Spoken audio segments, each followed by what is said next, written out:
ایمان ہے اپنا اعلان ہے، ایمان ہے اپنا اعلان ہے، دھڑکن صحابہ پہ قربان ہے، دھڑکن صحابہ پہ قربان ہے، میرا بولے قلم ہم صحابہ کے ہیں، سيكون في أمتي 30 كذابون كلهم يزعم أنه نبي وأنا خاتم النبيين لا نبي بعدي۔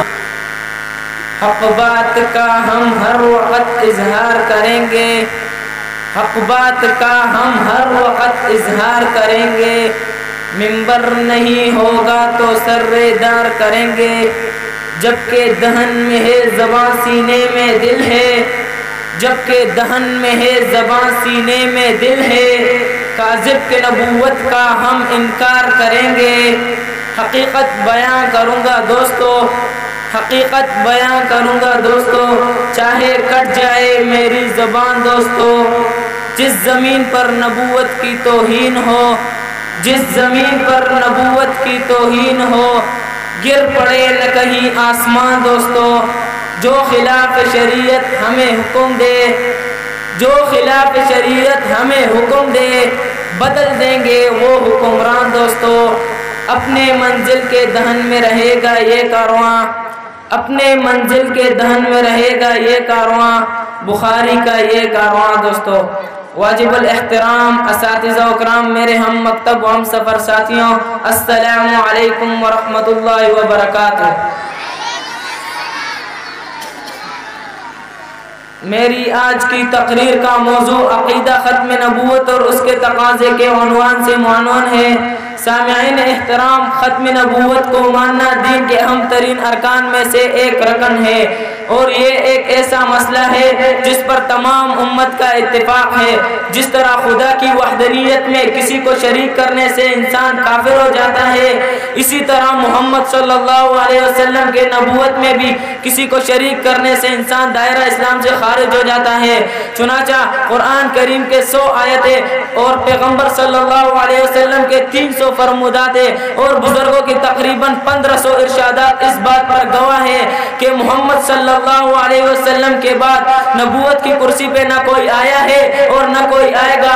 جس طرح خدا اپنے خدائی پہ وحدہ لا شریک ہے، اسی طرح محمد صلی اللہ علیہ وسلم اپنے نبوت میں بھی وحدہ لا شریک ہے۔ چنانچہ قرآن کریم میں اللہ رب العزت نے واضح اعلان فرما دیا، ما کان محمد ابا احد من رجالکم ولکن رسول اللہ وخاتم النبیین۔ دوسری جگہ اعلان فرمایا، اليوم اکملت لکم دینکم واتممت علیکم نعمتی ورضیت لکم الاسلام دینا۔ سامعین احترام، قرآنی دلائل کے بعد آئیے ذرا تاریخ کے اوراق کو پلٹ کر دیکھتے ہیں۔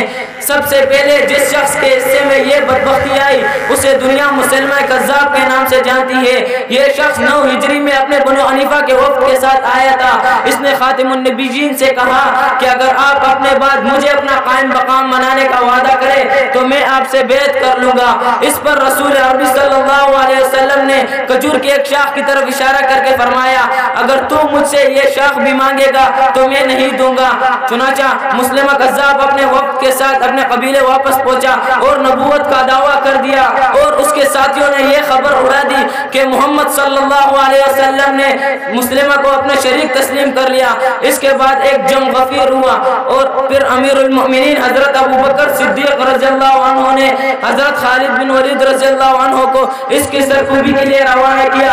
حضرت خالد رضی اللہ عنہ نے اس کے لشکر کو تہ و بالا کر کے رکھ دیا، اور حضرت حمزہ رضی اللہ عنہ کے قاتل حضرت وحشی رضی اللہ عنہ اور ایک انصاری صحابی نے اس کا کام تمام کر دیا۔ اسی طرح ہر دور کے اندر کوئی نہ کوئی جھوٹا کذاب نبوت کا دعویٰ کرتا رہا ہے۔ ان میں سے بعض کو اللہ نے ہدایت کی توفیق دی اور وہ توبہ طائب ہو کر مسلمان ہو گئے۔ اب اسی طرح عصر حاضر میں ایک ایسا کذاب انگریزوں کی پشت پناہی میں کھڑا ہوا جس نے کافی خلقت کو گمراہ کیا، لیکن علماء ربانیین کے قربانیوں نے اور غیرت مند قوم کے بیٹوں نے اپنے جانوں کے نذرانے پیش کر کے اس کے باطل عقائد کو بے نقاب کیا۔ میرے دوستو، رسول اللہ صلی اللہ علیہ وسلم ہمارے ہیں اور ہم رسول اللہ صلی اللہ علیہ وسلم کے۔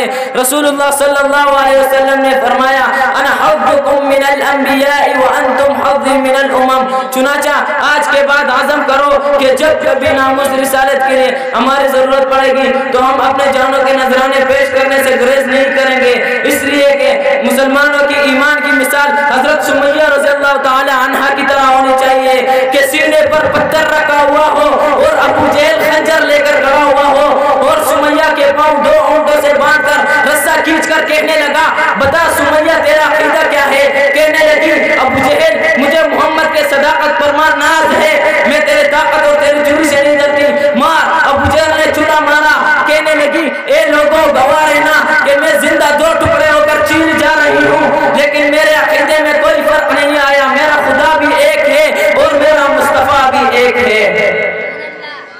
میرے دوستو آخر میں اتنی بات عرض کروں گا کہ آج کے اس دور میں 2 لاکھ انسانوں کو مرتد بنا دیا گیا ہے۔